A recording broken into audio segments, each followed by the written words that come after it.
Yeah, hi, I'm Rick Oldham.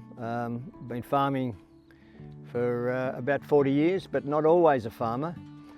But I'm a civil engineer by training and in the construction industry. So I've had a lot of to do with, you know, construction safety and, you know, safe work methods in construction and what have you. And I've tried to sort of bring that knowledge and discipline into my farming.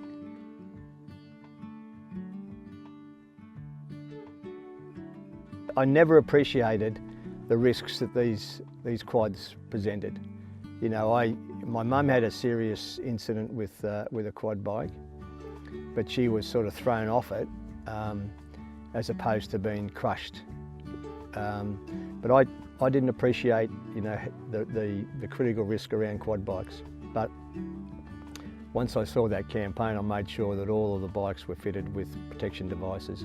And I purchased a side-by-side or an ATV, whatever you call them. And I found that the most useful bit of equipment that I've got, actually.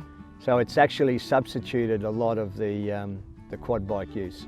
Initially, the cattle were not familiar with the ATV and I had trouble herding cattle, but they were used to the ag bike, but now they've got used to the ATV, it's quite good.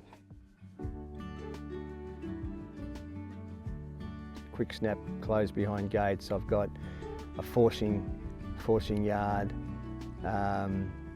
So we've got we've got good cow flow, so that's important too, right? So if you've got the yards are designed for good cow flow, then you don't have to be as much inside that yard. I've got you know, separating gates and sorting gates and those sort of things. So you're reducing the amount of, you know, physical sort of work inside amongst the cattle itself. The important thing I've got to consider is you know, what happens in the next sort of, you know, 7 years or so, right? Because I'll be 75 then. So I'm getting all my fencing done, so all these bloody jobs, hard jobs that I do, I'm making sure I'm knocking them off and putting in sort of simpler things, more effective sort of way cattle's moved and water's delivered through the paddocks, etc. But I think the important thing I've got is getting this trainee and some workers, you know, to work safely and effectively on the place to substitute what I was doing. I think it's fundamentally what I'm working towards.